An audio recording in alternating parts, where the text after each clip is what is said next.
welcome to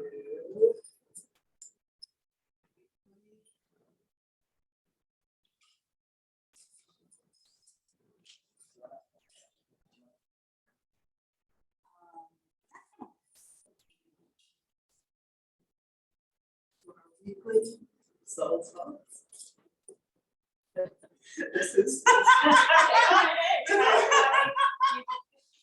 not necessarily my forte. There's someone else doing it. So I'm going to keep it really simple. And start with prayer. Just bring us into the room together.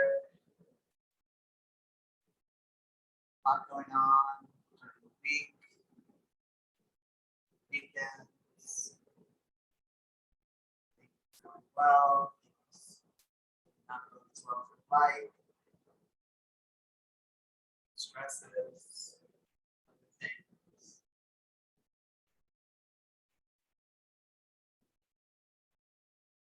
Here today,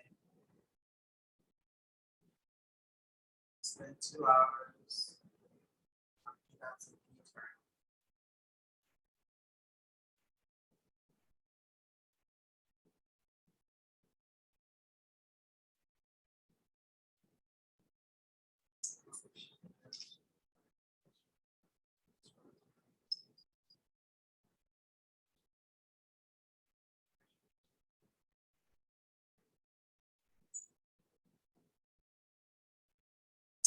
You've been here before, yes? No, No, your first time? first time. Okay, wonderful. Welcome, welcome, welcome to Soul Talks. This is Lee, who has been here before. And we're going to start with this kirtan, this mantra meditation. And on your card, if you know the Maha Mantra, then you can, or it's also on the card. Yes, there you go. Hare Krishna, it's also up here. And when we sing this, it's sort of a divine sort of, it's Sanskrit, and Sanskrit is a divine language. And so the sounds of it are just kind of centering and purifying and grounding. And when we sing it, we are basically saying, "Oh Lord, please engage me in your service," which is what we are eternally here for, is real service to each other. So it's a call and response. So I'll sing and we'll respond and we'll play along and we'll wing it. Hare Krishna, Hare Krishna, Krishna Krishna, Hare Hare, Hare Rama, Hare Rama, Rama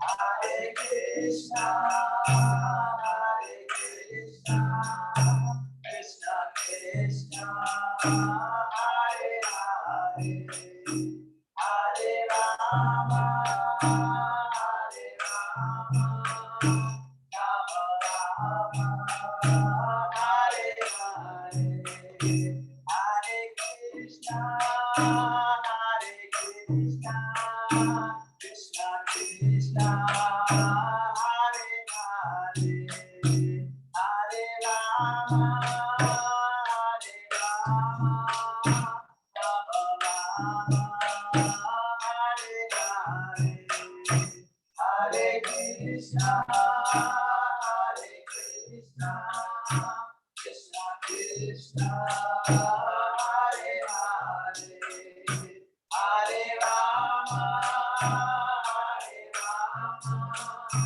Rama Rama, Hare Hare, Hare Krishna, Hare Krishna, Krishna Krishna, Hare Hare, Hare Rama, Hare Rama, Rama Rama, Hare Hare, Hare Krishna, Hare Krishna, Krishna Krishna, Hare Hare, Hare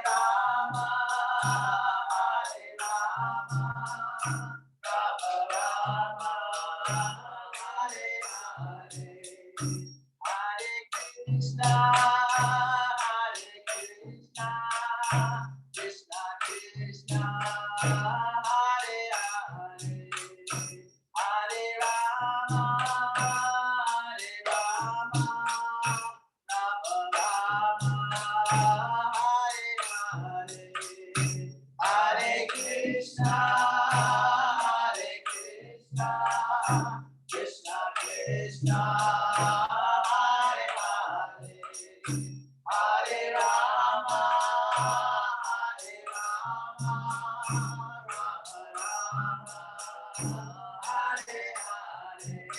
Hare Krishna,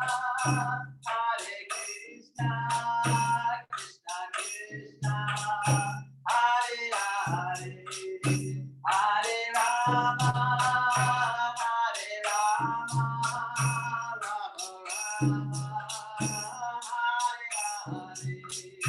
Hare Krishna, Krishna Krishna, Hare Hare, Hare Rama, Hare Krishna, Krishna Krishna, Hare Hare, Hare Rama, Hare Hare,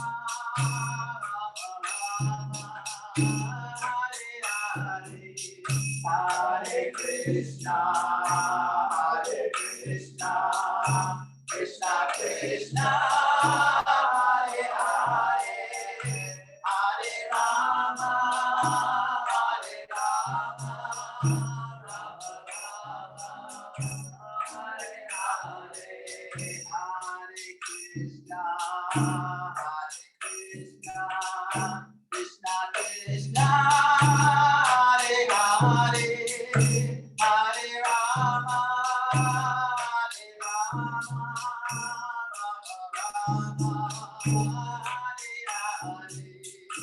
Hare Krishna, Krishna Krishna, Hare Hare, Hare Rama, Hare Hare, Hare Krishna, Krishna Krishna, Hare Hare, Hare Rama, Hare Hare, Hare Krishna, Krishna Krishna, Hare Hare, Hare Rama, Hare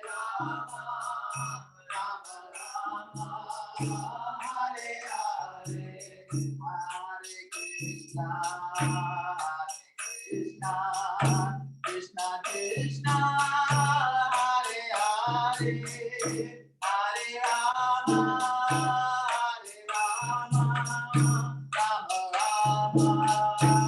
Hare Hare, Hare Krishna, Krishna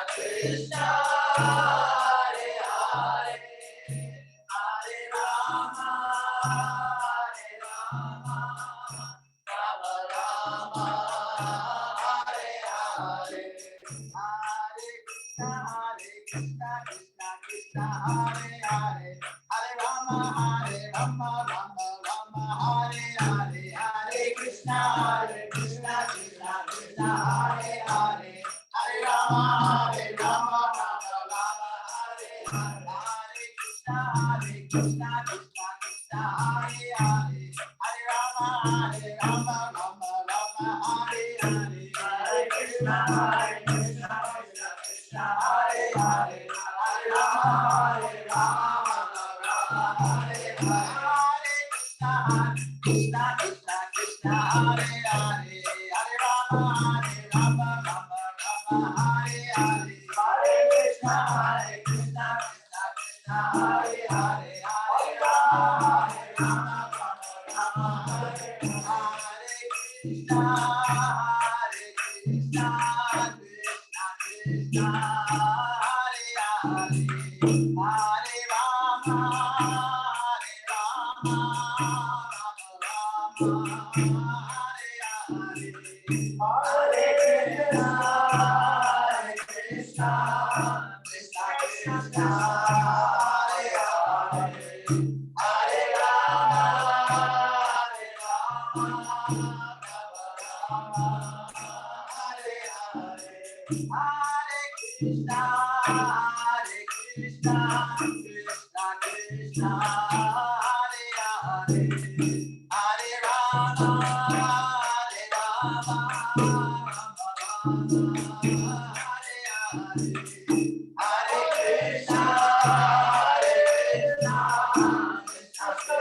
All for coming. So we have April. Yes. And you are Carla. Carla. And us and Nick and Lee. Welcome everyone to our weekly Soul Talks. Speaker has arrived. It's our dear Nityananda. His talk is actually going to also highlight the significance of why this Mahamantra is also significant. Key to the talk he's going to give today. So if you have any questions, who's completely new? Lee is completely new. Anyone else? Beautiful. Don't forget, we have a new person's package for you. Oh, that's right. Gifts, new person's gifts. And without further ado, I will give you the turn.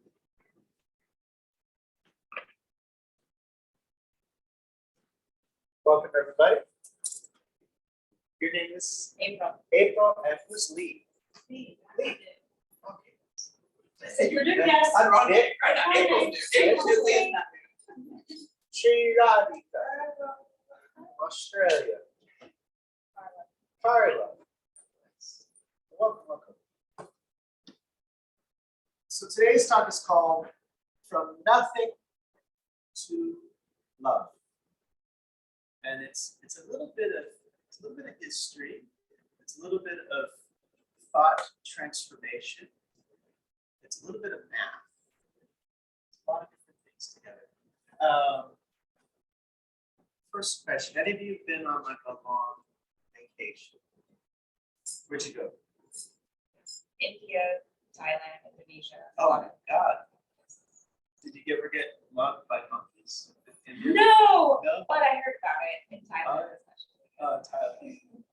Where did you go in India? Delhi. I was in Delhi for a month. For a month. I was volunteering, and Was it like was it what you expected? so much more. So much money. So much everything. India is like you can kind of like prepare for it, but it's really like the wild, wild east. It's got the wild, wild west, and you got the wild, wild east. It's like you might get mugged by monkeys, or feed an elephant a whole cabbage, or giant cauliflowers, or you never know what you'll see.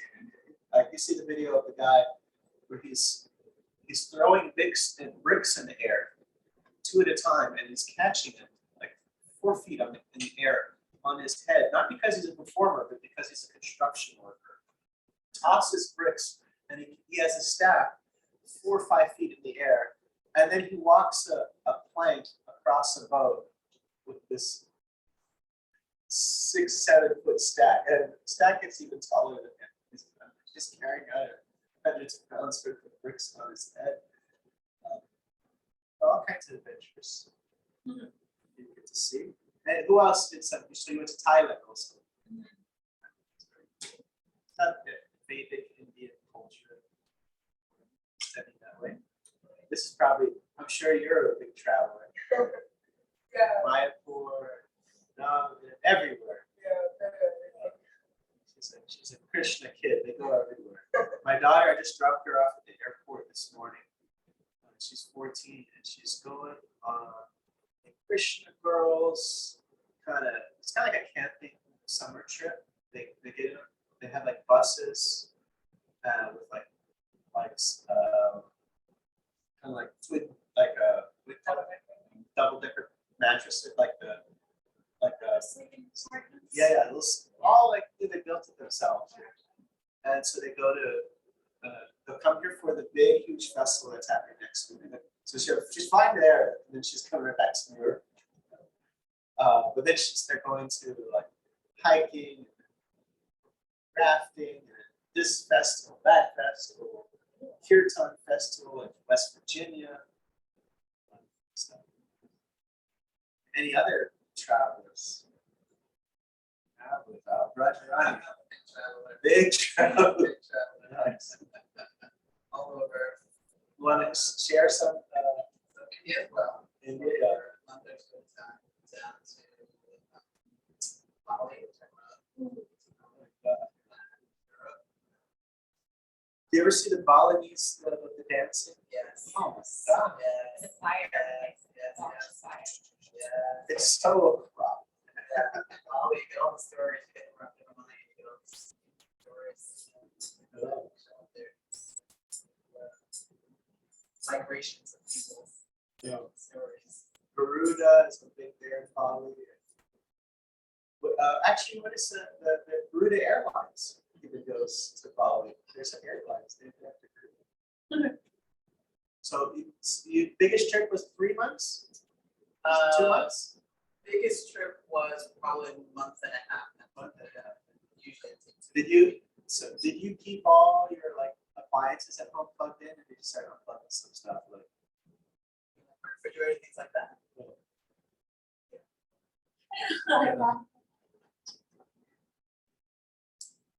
traveling? Not yet. Okay, we'll take you someplace. Yeah, someday. Yeah, we'll take it. Go to India. We'll have some adventures. Or maybe we can go to Bali. Restaurant. I've never been there. Okay, the travel question is related to something in the talk. But from nothing to love, there is a philosophical transition that's happened in various times in various parts of India. And generally, a person may see, okay, this person's teaching this line of thought. This person doesn't agree with that person, and they're just teaching something different. And here's another guy, he's just got another thing, and they're just all like, competing for the marketplace of thought, and everybody's got their own agenda, their own thing going on. But what we'd like to do is take a zoom out, pitch the map, and you start to see things in a different way. So we have a book called the Srimad Bhagavatam. It is 18,000 Sanskrit verses. How many of you opened up the Bhagavad Gita before? So who knows off the top of your head how many verses Bhagavad Gita? 700. Yeah. So this 18,000 means it's quite a bit bigger. And there's a reason why it's bigger. It's really heavily in depth. It just dives into spiritual topics very deep. Bhagavad Gita, of course, is absolutely phenomenal.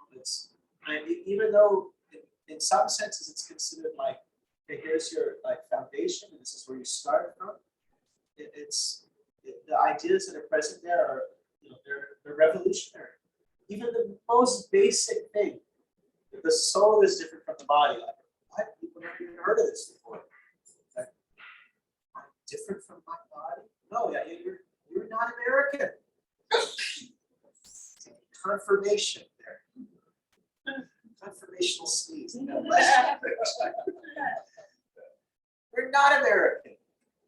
Just like I have a Toyota, it's blue. I'm not a Toyota. I'm just an inhabitant, driver of that Toyota. It's a very basic idea given in Bhagavad Gita. Most people haven't been even introduced to that kind of idea, and it's revolutionary. It really changed a lot of. Changes how we see the world. Changes how we interact with others. Changes how we see our goals. So in the Bhagavatam, there is it's a 5,000-year-old Sanskrit text. You have some verses that talk about not just history, because Bhagavatam is called a Purana. Purana means history. It's not Purana, more it's like an account of things that happen. It doesn't necessarily mean just like a history, because there's another category, genre of literature called Itihasta, which is more history. But Purana is account of very important spiritual philosophies and spiritual activities or leelas or things that has happened in the past. One of the big things is the avatar, the form of Ram, or Krishna's appearance in this world. Those are things that are also discussed in various Puranas, including the Bhagavatam. But in this one, the first volume, there's a Sanskrit verse. So I'll sing the Sanskrit. Tato kalo sambhite subahaya sura vishvam buddha anjana sutaha hikiteshu harishyati. So Virishyati means the future. So although the book usually means a history, this is an account of the future. So what's being spoken about in this text is a prediction of a particular avatar who will appear in the future. Anybody pick up the name in the Sanskrit? I'll say it again. See if we can pick up the name. What's this avatar's name? Tato kalo sambhite samahaya sura vishvam buddha anjana sutaha hikiteshu bhavishyati. Yes. So future. For us, it's not the future, but for this book, it is the future. This is written long before the time of Buddha. And there's even, you find art, like statues that are depicting, this is one of the Dash avatars, one of the 10 famous avatars. Does anybody know what Spanish word is related to avatar?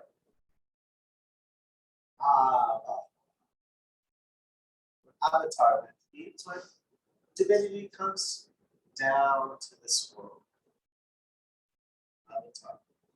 So Buddha Anjana Sutta, that Krishna will actually appear in the form of Buddha. If Buddha is an avatar, then why isn't Buddhism and Bhagavad Gita the exact same thing? Why aren't they teaching the exact same message? I find similar things, reincarnation, principles of ethics, and even many of the words are the same. Such as dharma, things that are there, Sanskrit terminologies. But you understand all this different theologies, different philosophies. So from this zoomed out perspective, it's understood that this personality and the others that follow were paving a particular path.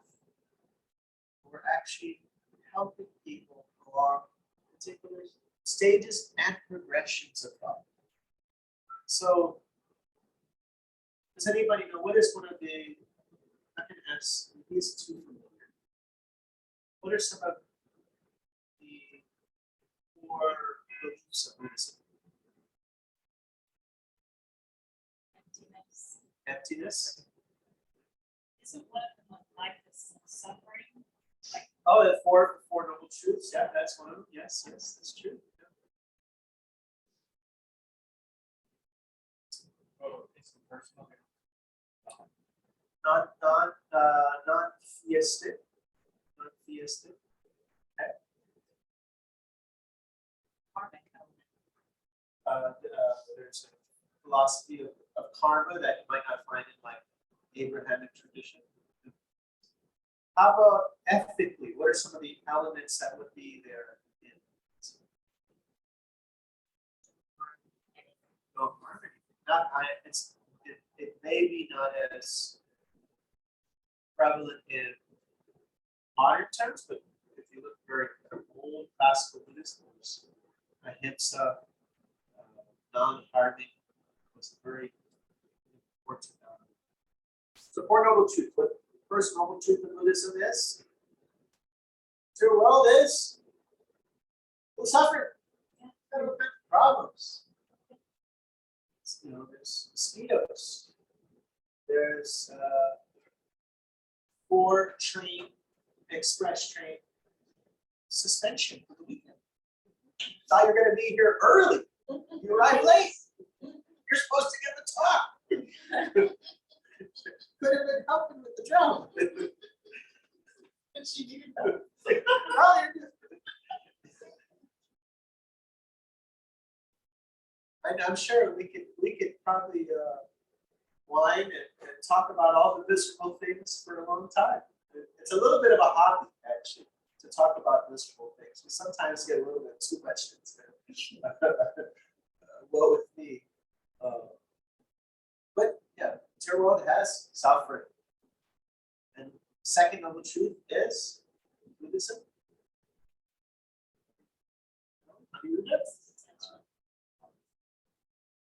Cause of suffering is attachment, desire. I want this. Yeah. What you want generally doesn't stick around. You get it. You didn't do what you thought it was going to be. The pleasure is in the dreaming of it, maybe.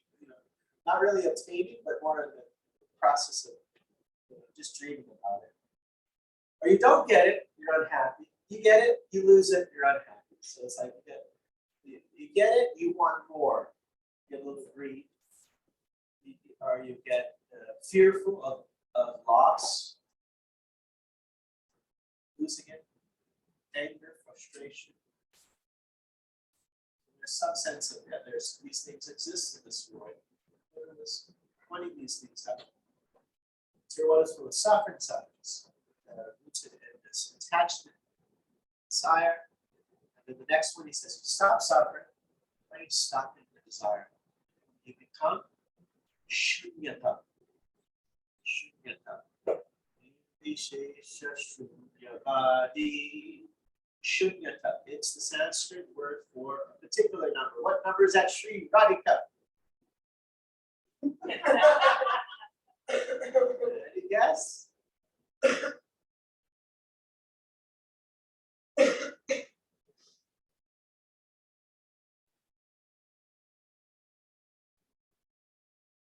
said it. Zero. Zero. If one way, if your house has a leak, you got a problem. But if you blow up the house, you have no problem. There's no leak, there's no house, there's no problem. Shunya, become nothing. This is nothing has no problems, isn't it? There's nothing. So if you dissolve the state of existence into nothingness, there's no problem to worry about. There's nothing to worry about. One of the understandings of why the Buddha appeared, other than that, is to stop himself, to stop violence. So what was happening? Where did Buddhism start? In India, of all places. You know, do you think, well, why is it very huge in India? Well, India has a system in the old days, is that it was, there would be great debates. Sometimes a particular leader would lead, and another person would come, and he would become the champion. And it wasn't, you know, by sword and aggression, it was by intellect and a certain honesty of, you know, when you are defeated, then you become that person's student. And so Buddhism grew throughout India by a very strong and compelling philosophy. But there was we see that there was something else that was happening by the influence of Buddhism. People were, before the time of the Buddha, people were killing animals in the name of Hindu or Vedic sacrifices. So if you look at the old books, you find in different religions, you find these animal sacrifices. If you look very carefully in the literature, it says, in this particular time, no animal sacrifice is prohibited, is allowed, because it's actually killing at this time. Or it was understood that previously, they would do these elaborate ceremonies. First of all, the priests were able to ignite fire with mantra. I mean, how many of you see the studies where they show the effects of sound on the crystallization of water? What was the name of that doctor? Yes, Japanese. Yeah. So sound is, you know, very, very powerful. So these ancient times, you had these, Sanskrit priests that could light fire by the power of mantra. They would perform these ceremonies with very powerful mantras, and it would be seen that like an old animal would be killed, and a young animal would emerge from the fire. Now, the very basic part of that was just to light fires with mantras, which nobody can do nowadays. This is more, this might sound about faith and religion. Even if you don't believe that, don't worry about that. We'll get into it some philosophical stuff. But the idea is that they could do these ceremonies, and it was called a rejuvenation. The old animal was given a youthful body, and it was the proof of the efficacy of the priest. And they were done to bring prosperity. It was not the idea of killing, but because that can't happen, and we can at least believe that. Most of us can believe that you can't nowadays do a ceremony and a young horse walks out of the fire. You might not believe the other one, the first one, but at least probably believe the latter one. That's not happening today. And so in the ancient Indian literatures, we can't do those kind of things because now it's just violence. But at the time of the Buddha, people were killing animals and putting the rubber stamp, well, this is religion. So something that had some religious context was now being used to hurt others. That's one of the ideas is to stop that from happening. We brought a compelling philosophy. It's a very powerful philosophy of nonviolence. And I bring it back to the travel questions that if you do go traveling, if sometimes you're very frugal, you don't want to pay electric bill, you start unplugging everything. But what if you forgot? There's something in your refrigerator called the crisper. It's where your good intentions go to die. You put all your nice veggies there that you intend to eat. Probably not eating enough vegetables. You're in bed, even if you're called a vegetarian, you're still not eating enough vegetables. So if you had a cabbage at the back of this crisper, you come home after your 3 weeks of Bali. You can't just stick your fingers in that cabbage and pull it out. You really have to reset the whole thing. You can't just say, okay, let me just take this cabbage. You have to take out all the shells. You got to clean it with bleach or whatever you want to clean it with. You have some homemade mixture of vinegar. But you have to start off, give it a fresh start. Otherwise, fungus will start growing. It won't work unless you do a fresh clean. And so that philosophy of shunyata was like a clean slate. And especially this nonviolence, because it was such a corruptive thing to kind of kill innocent creatures and with to say, oh, I don't really care. Maybe it would have been a little bit better versus like, well, this is my religious thing, but it wasn't. It was more. It was like a twisted corruption of something ancient. Just like in India, you have now the caste system. In school, when they want to talk about India, what do they talk? Let's talk about the caste system. How messed up those people are. Caste, blah, blah, blah, blah. But the original culture was that you had these. You find that in every society, you have people who take employment, people who are business-minded, people who have a tendency to be leaders, and people who can be guides. And none of those were considered to be in those positions by birth. If your father's a doctor, then they're not giving you a scalpel. Now, okay, now you're a doctor. Your dad's a doctor. You can't do it. No, there's training involved. And also in this whole ancient caste system of Varna and ashram system, there were ethics that were involved. It wasn't just a sense of the capability of performing the task. For example, to be the kind of intellectual guy of the Brahmana, you had to be uncorruptible. Therefore, you wouldn't accept any kind of wage. Those who would be guides to the politicians, to the administration, the kings and rulers, they would not take any salary. They would live only by charity. Just for that principle of not being corruptible. Or the businessmen, just so their nature was to take care. Like now we have labor unions, we have so many things because there is so much corruption. The ancient Vedic system had all these different elements that were really beautiful, but over time, certain things get corrupted to the point where someone's considered an intellectual guy because their dad was a descendant of one, many generations ago, even though they're not living by those virtues. So the same way, this animal slaughter thing was going on in the name of religion, and Buddhists said stop. And whether people became Buddhists or not, they all became influenced by this very powerful philosophy of violence.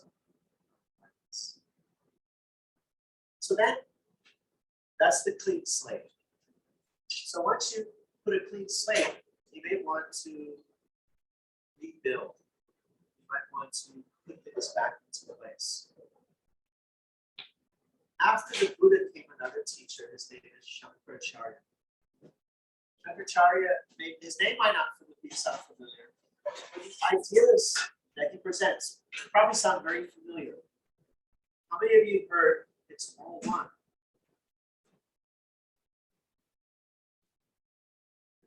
That's a very familiar ideology. So Shankaracharya, his philosophy is called Advaita. Not Dvaita, not two, but non-dual. Easy way to distinguish the two. The Buddhist and the Advaitas go to the pizza shop. What do they order?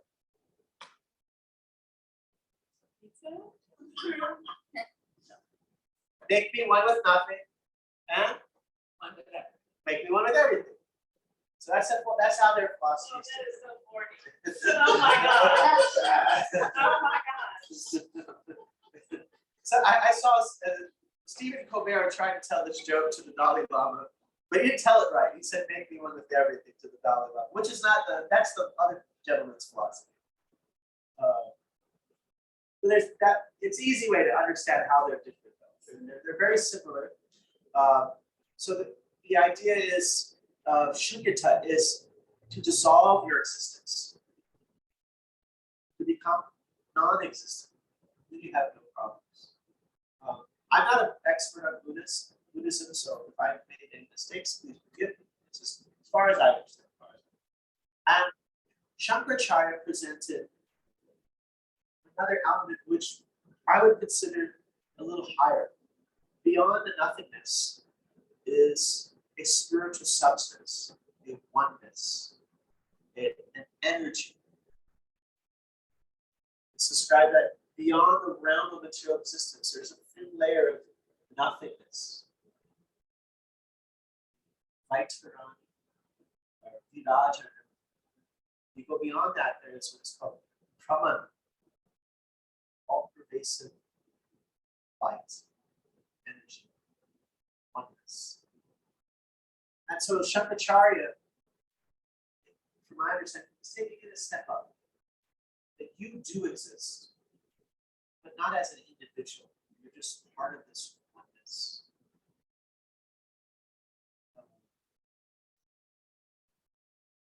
Everybody's understanding?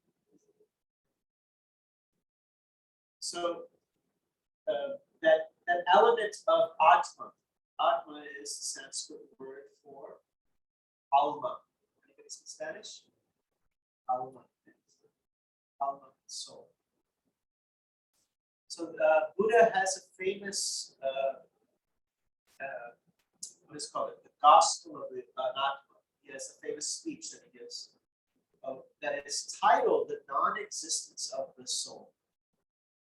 But if you look at the lecture, if you look at the talk, it doesn't sound like it says you don't exist. He's just describing all the things that you're not. You're not your mind. You're not your toes. You're not your nose. You're not your thoughts. All these things that you're not. And then he just keeps it at that, which is very similar to like the Vedic Upanishads. They sound very similar. Shankaracharya is on the other side saying really strongly, no, there is a thing that you are. It's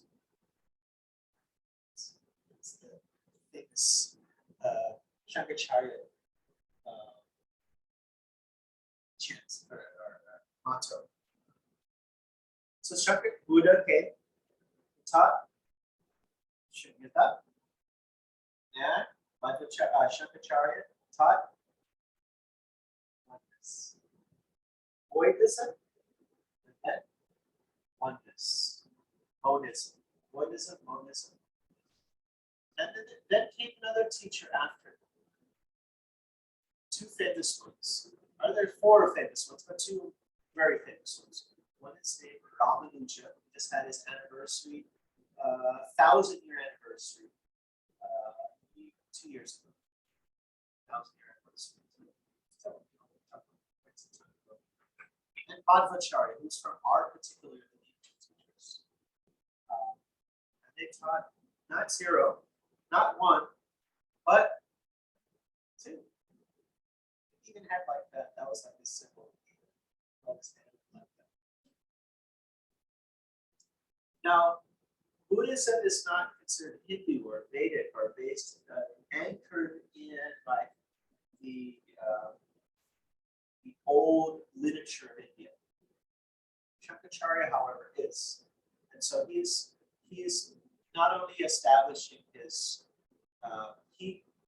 what happened with Buddhism is that his philosophy was a strong contender, and Buddhism fled out of it. Most people became followers of Shankaracharya. And we'll find the next thing happens like that. Similar thing happens with the other two teachers, Ramanuja and Madhvacharya. I know there's a lot of names.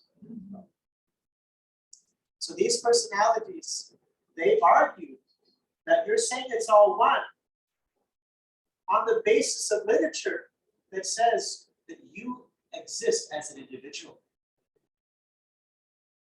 And that God exists as a distinct being. But you're saying it's all one.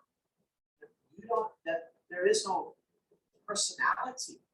There is no love. Love is just a mental concoction. Love is an illusion.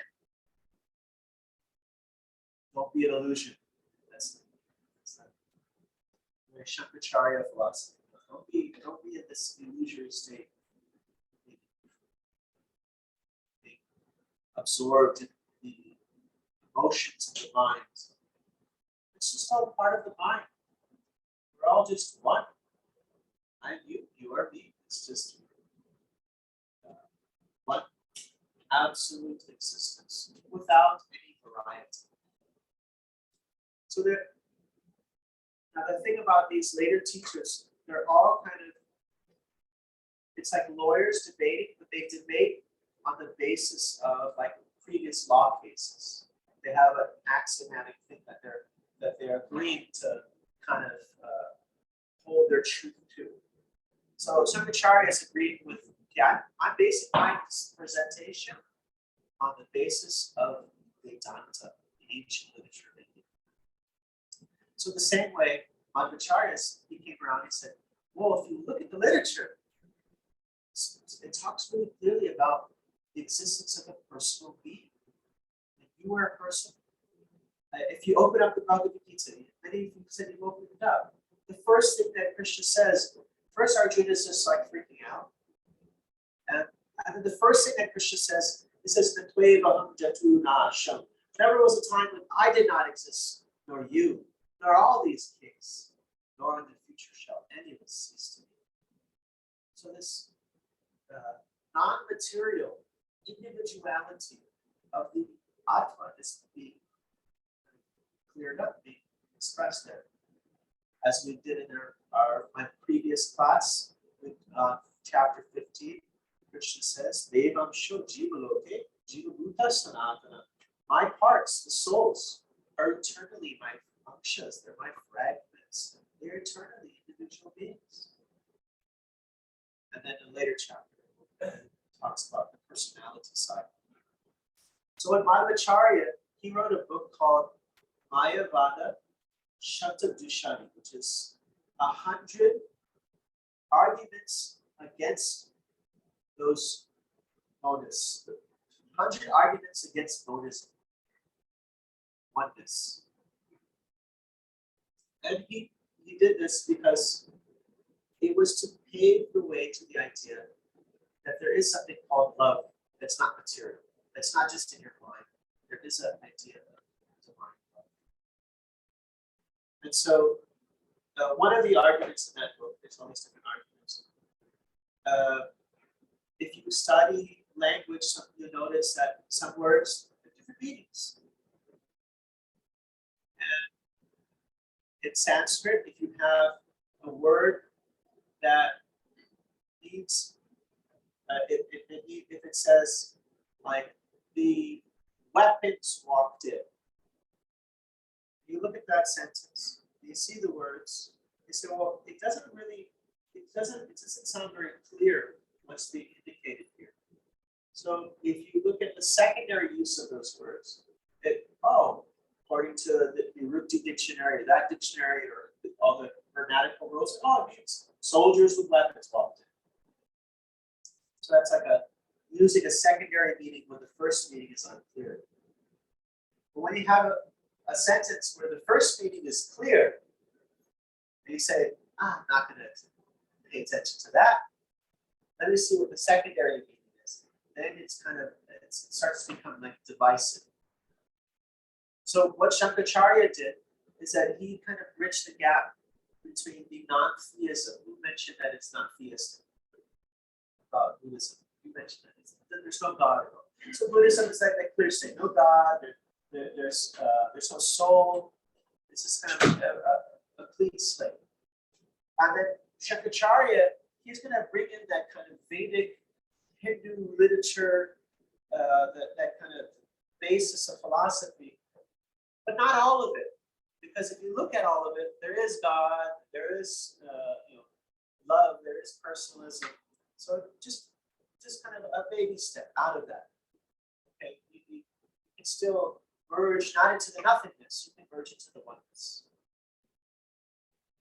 And have no problems because you don't have any personal interactions, you're just an energy. And so that was one of the arguments that he presented. And Ramanujacharya also, they presented very powerful arguments, and they're able to counteract the idea of absolute oneness. But is oneness bad? Is that evil? Is this also God? Is it God in every sense, or is it God in any sense? Is energy part of the energetic? Is the sunlight part of the sun? So there is another teacher that appeared 500 years ago. So we're basically covered 2,000 years of history. There's a little number formula that will help you remember 2,000 years of the spiritual history of India. First number, 0.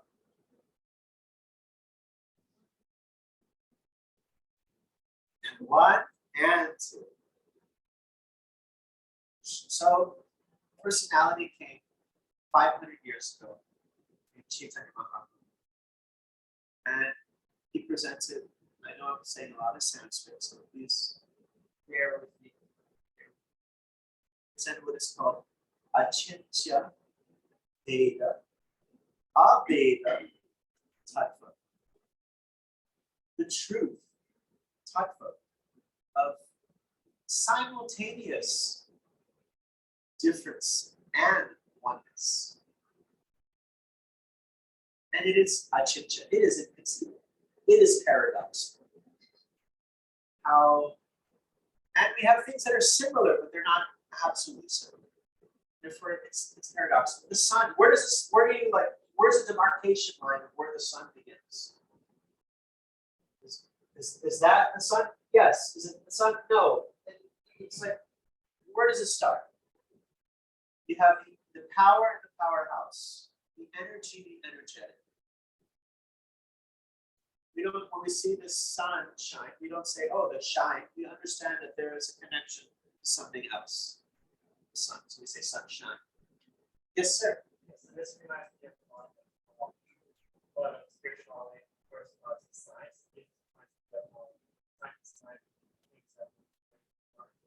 Oh yeah, the waving particle. Yes. The double slit experiment. If anybody not familiar with that, it's a cool kind of investigation of quantum physics. Anybody have a degree in quantum physics? We can kind of talk about it, but not really.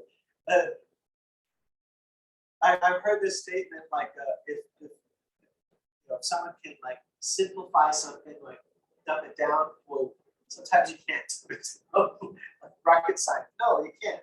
I'm sorry, you just got to become a PhD to understand it.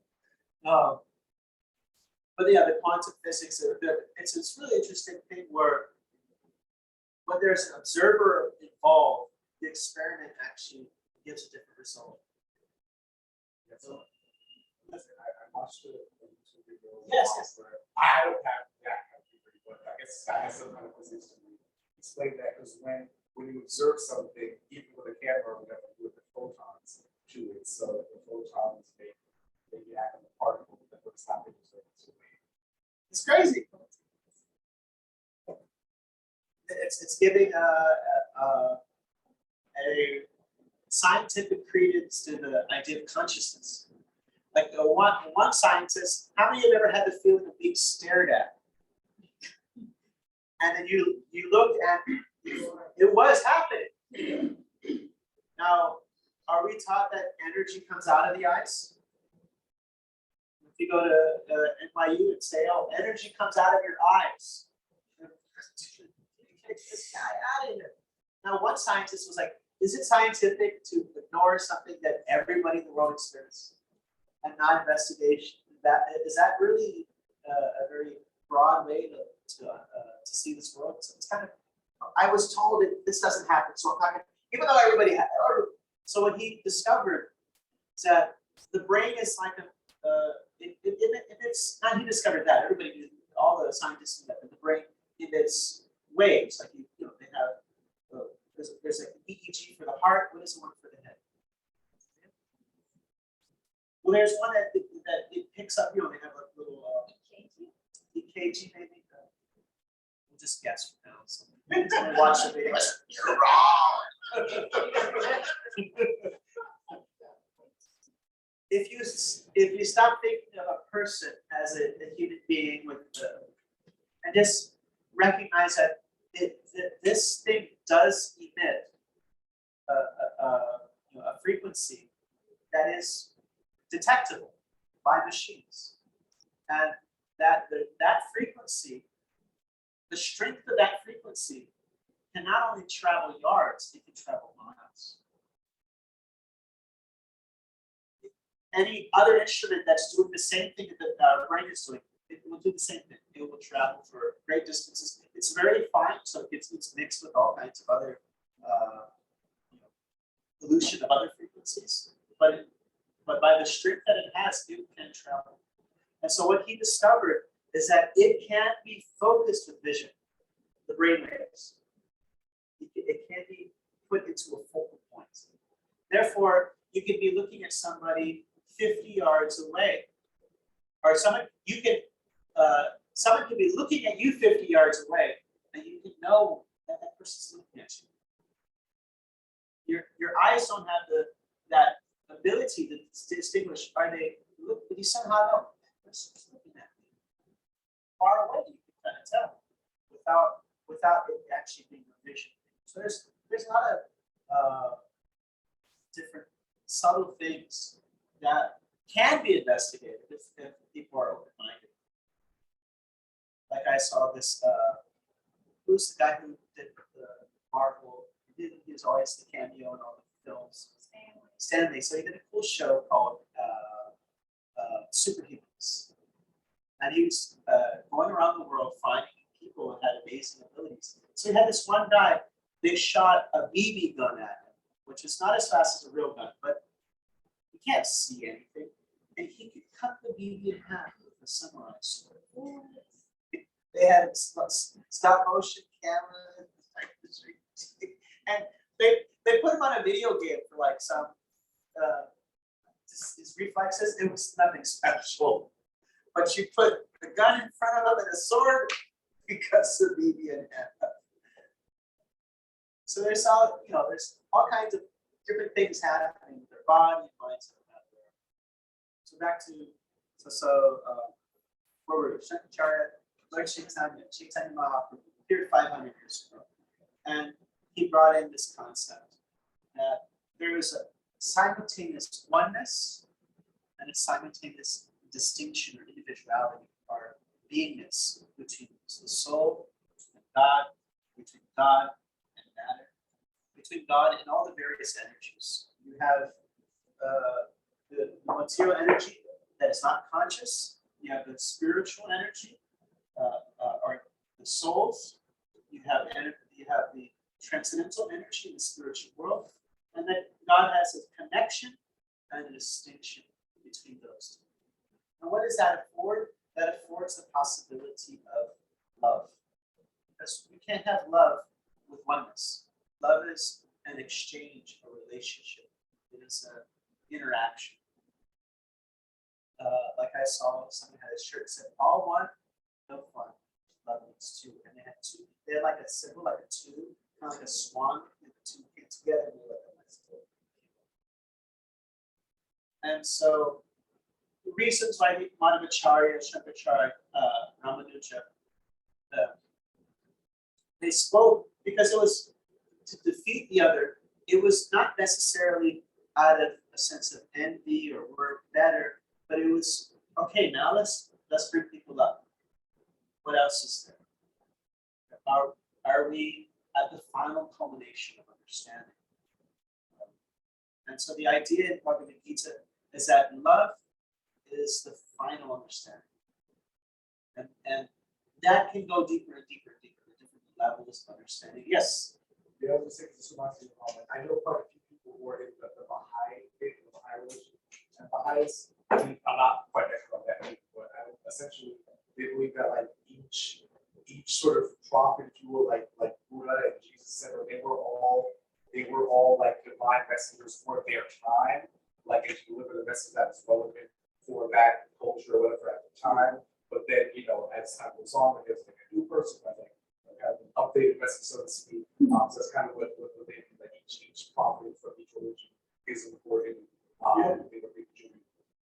It's like, So Buddha, in that book, where he was predicted to be an avatar of Krishna, in the same literature, you'll find the next personality, Shankaracharya.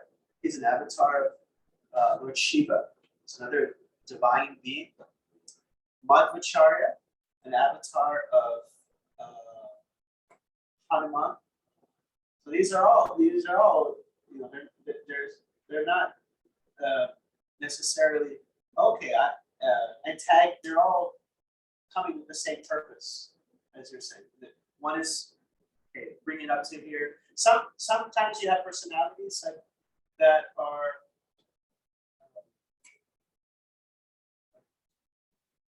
I lost my train. But basically the idea is that many of these personalities are there to help raise it up.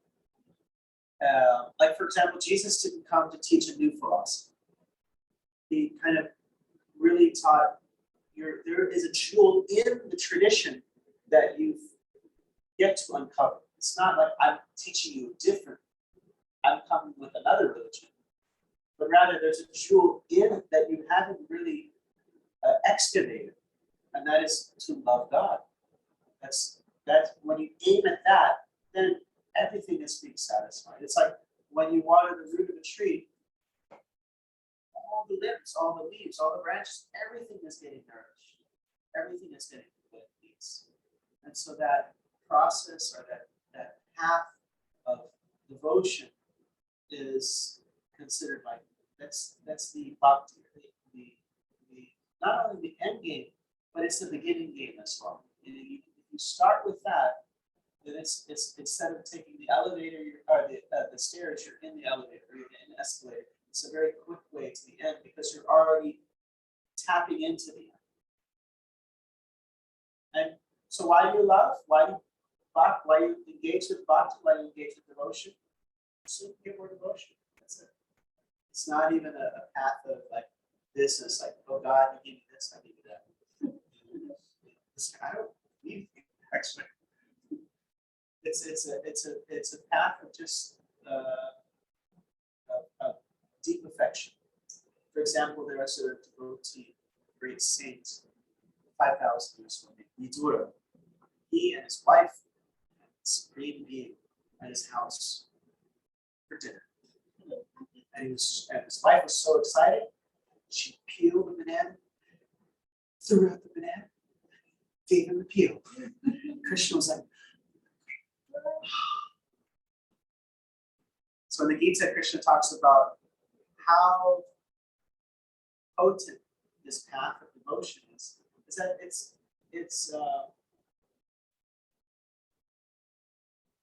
it doesn't require certain things that may be required for other paths. For example, if you want to practice Ashtanga yoga, not Ashtanga yoga like the trademark Ashtanga yoga, but Ashtanga yoga 5,000 years ago. You want to go and sit and meditate, maybe perhaps underwater for a week without breathing, like they would do. You can sometimes even go to the Himalayas and see sages. You can definitely go to the Himalayas and see a guy walking around in a thong in the snow, chanting and meditating. And we're up there with our culinary sportswear, snowboard. Look at that dude up the mountain. He's got nothing on. Definitely see superhuman qualities there.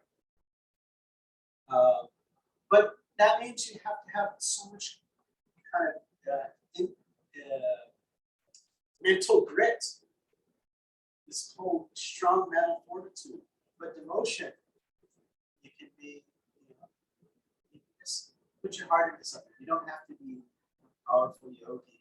You don't have to be someone who only eats bland food every day, doesn't engage in the sensory activities of this world. You can live in New York City and practice bhakti, but you can't do Ashtanga yoga like that in the city. According to all the Yoga Sutras, Gita, it says if you want to do that eightfold path of yoga, you got to go into the wilderness. And there's nobody. Or if you want to be engaged in jnana yoga, with the yoga of intelligence, you might have to have a very sharp discernment and also very controlled mind. There's all these qualifications, but a child can engage in love and emotion. And so it's really open to all. For example, one of the most open activities is the chanting of the Maha Mantra. So chanting the Maha Mantra, a person may have no idea what is going on. But you can taste something, you can experience something just by engaging with it. It doesn't require an intellect, a healthy body that's due to mastery of yoga. It doesn't require great wealth of doing great charity and sacrifice. You're doing so many ways of sacrificing your life to help others. You can be a simple person.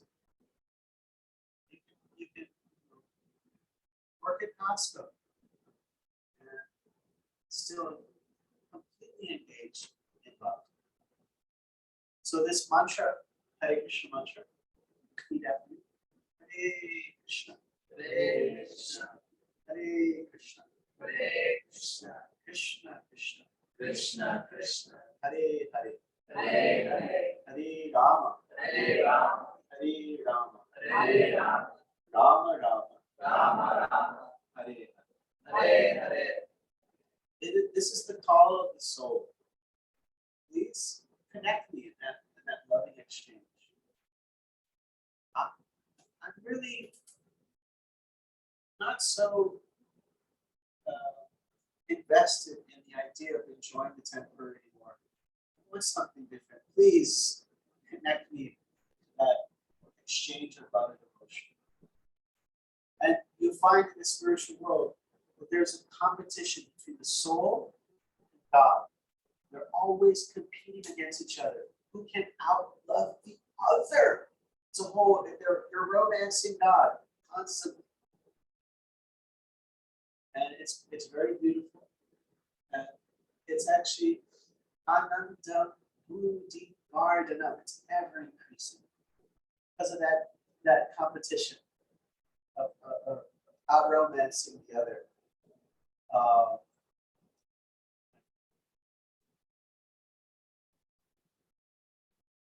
Here's one description from a book called the Brihad Bhagavatamrita, which just ties into everything we talked about.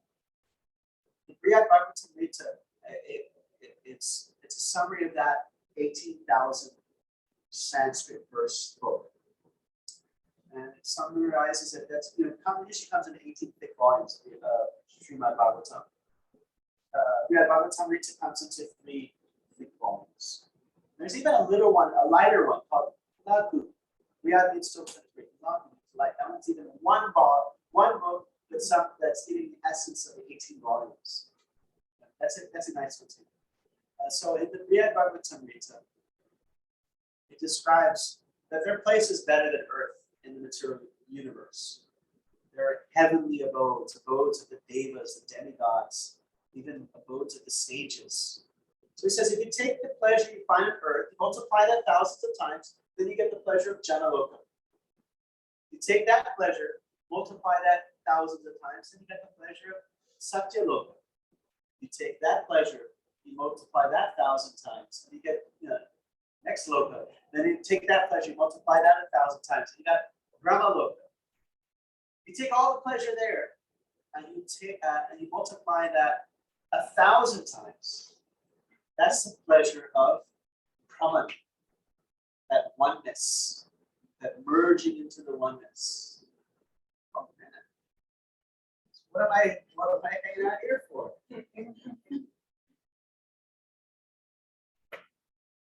So all of that does not equal one drop of the ocean of pleasure that the soul can experience with bhakti, with love and devotion, loving exchange. Om Tat Sat. Thanks a lot. So I would like to stop here. Got my spiel.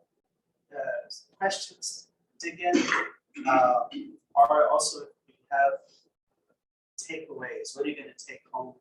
What can you take home with you today?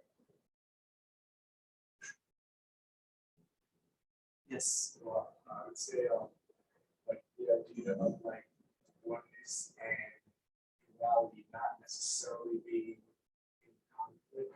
I would like it's kind of cool, like we're having individual experiences, but also part of a collective thing. Yeah, I love it. I love it. It's in Western philosophy, those terms are called transcendence.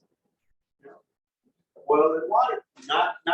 I was just reading this book called Gopal Chandra was describing Krishna fighting the evil wrestlers of Kamsa. It was like light fighting darkness, but it was like they actually needed touch. It was like this full description. So transcendence is this idea of like oil and water, not like something beyond and not interacting. God is not affected by matter. But then eminence, like you hear this, your eminence, but eminence means philosophically means emerging to the point of no individuality within everything. So there's two opposing ideas. Now, if you don't have oneness, then you fail to see, who cares about Mother Earth? Sometimes you have a religious philosophy. God is just up there. So screw this world. If you fail to see the connection of the divinity of this world and the divinity or the divine connection between everything, it's not very good for environmentalism because it's just God's up there and this world's just profane, mundane. And then you also, with the other side, if it's all one, then you lose a sense of variety and distinction. They both have their words on this. Yes, sir.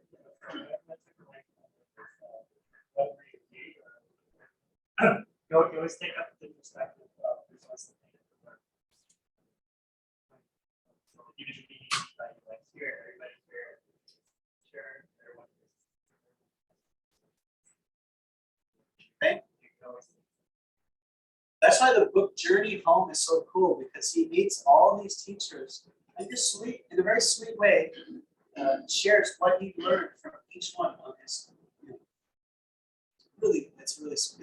We have that book there too. We do have it. It's really sweet because it's a young Jewish boy from Chicago who decides to go on a journey, goes to London, and then hitchhikes his way, not across Europe. He just hikes his way to India. And it's Indiana Jones meets autobiography of a yogi. It is a crazy adventure. many times near death, imprisoned by a gang of murderous thieves, and wrapped up in a python, literally in quicksand, being pet by a vulture while he is dying of typhoid. It's like crazy. And I gave this book to the singer of the Smashing Pumpkins, who was dating a friend of mine. And people like him, we had lunch together, but people like him, it's like he'd probably give him stuff all the time. And then 2 years later, I see him, or 6 years later, I see him hugging the author in a photo. What? He's hugging Ron. Wait, what happened?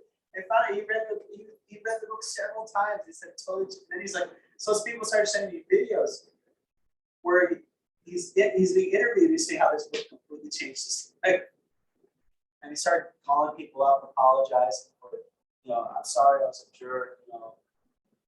Read this book. It's really changing my way of how I like to deal with people. But yeah, it was the sweet part. It's that spirit of always learning, always being able to learn from others. I went to stop at a pediatrician yesterday. My daughter went to do that road trip, so you need to get a PCR test. And they had a little sign that said, "God has given us a mouth that shuts, but ears that don't." So keep that in mind.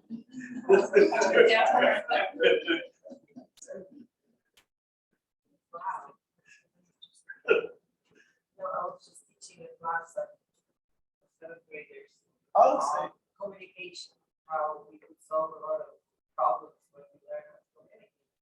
And I compared it to when you drive a car. My sister actually had a car accident on Friday, and there was a lady who didn't see the red sign at the end. And I was kind of relating it to how in life we live and we don't see those signs. And we just speak through it, and when we don't see the red sign, we can hurt somebody, break a rib, like my sister's rib was broken, or even worse. And we talked about all that listening, but I wish I knew that about how we mouth chats, because we're talking about how we have to be able to understand and listen before we speak, before we want to be understood. So this is perfect. I'm gonna hang this in the middle of the classroom. Thank you. And also about the waves we said, it said how you feel when somebody is staring at you. And it happened so many times that I just thought of someone that I haven't seen in Oh, yeah, months. that's And suddenly my phone rings. Yes. And it's not once. It's not once. It's so many times. Yes. I'm absolutely convinced that this is so powerful. We just don't understand it. But it was just recently, like 2 weeks ago, I was driving and I thought about this friend. Oh, I haven't seen him in a while, but his daughter, oh, she's in 7th grade. I could help her with some math project. I just now. I swear, I'm driving on Williamsburg Bridge, my phone rings. And he says, my daughter has a math project. It's so many incidents like that. So many. They still got to see the signs. If we're not aware, then we miss the signs. We don't realize. Oh my God, it's so serendipitous. So many crazy things happen all the time to make us aware of the connection, the oneness, and everything, and also aware of that there's higher divinity behind everything that we see. There's something's being arranged here. And when people say, miracles happen, just believe. And that energy we put into belief makes them happen. And we call them miracles, but maybe that's what can happen to all of us. We just don't know how to navigate them. Okay. The dog bags, take homes are Carla. And any you got notepad there. Bunch of words on it.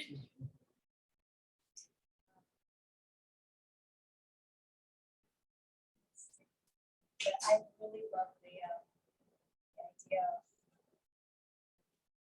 that love is not oneness, it's an exchange. Because the oneness it's kind of a very popular in like the yoga community. idea of it's all one, but we don't want to take it to the point where we don't exist, because then we start losing that loving connection. One connection, but also beingness, that you exist, I exist.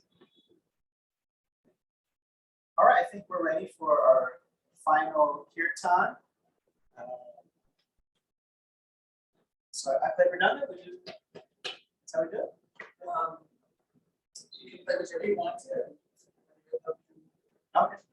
All right, so we'll do a little kirtan and we'll bring out the plates to you.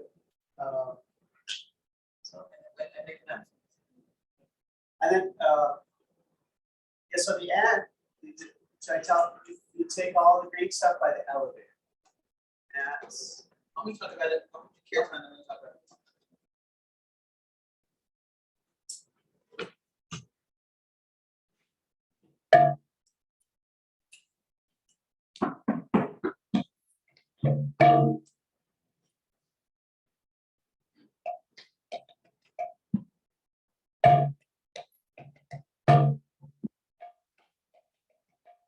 Hare Krishna, Hare Krishna, Krishna Krishna, Hare Hare, Hare Ram, Hare Ram, Ram Ram, Hare Hare, Hare Krishna, Hare Krishna, Krishna,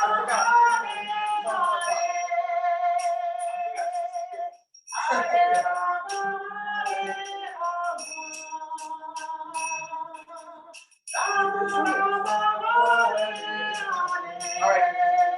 So Radhika's very nice. You guys have enough of my voice. Come on, come on. I forgot. You got a screen right here. About 6 or 7 minutes. It's like 6 or 7 minutes.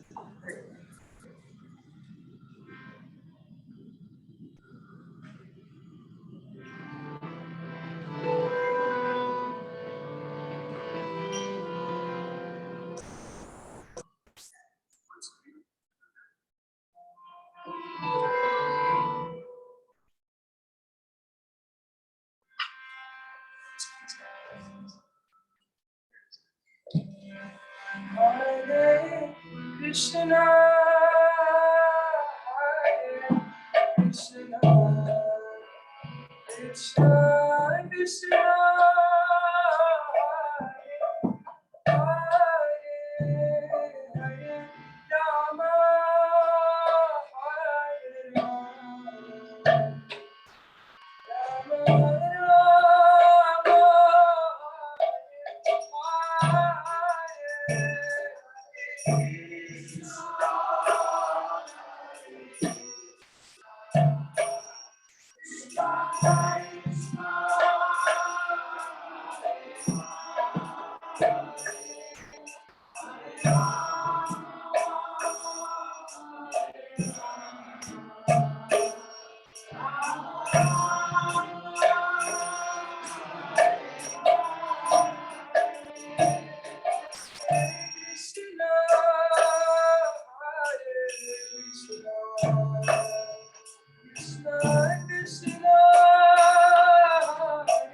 Hare Hare,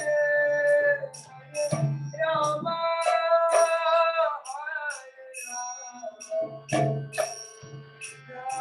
Hare Rama,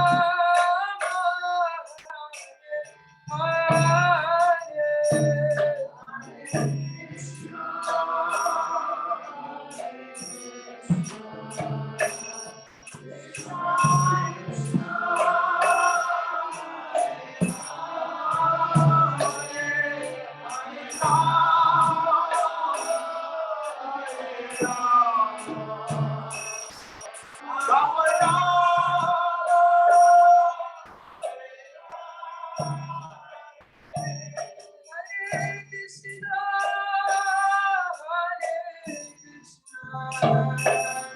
Krishna Krishna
Beautiful, beautiful, beautiful. Thank you so much.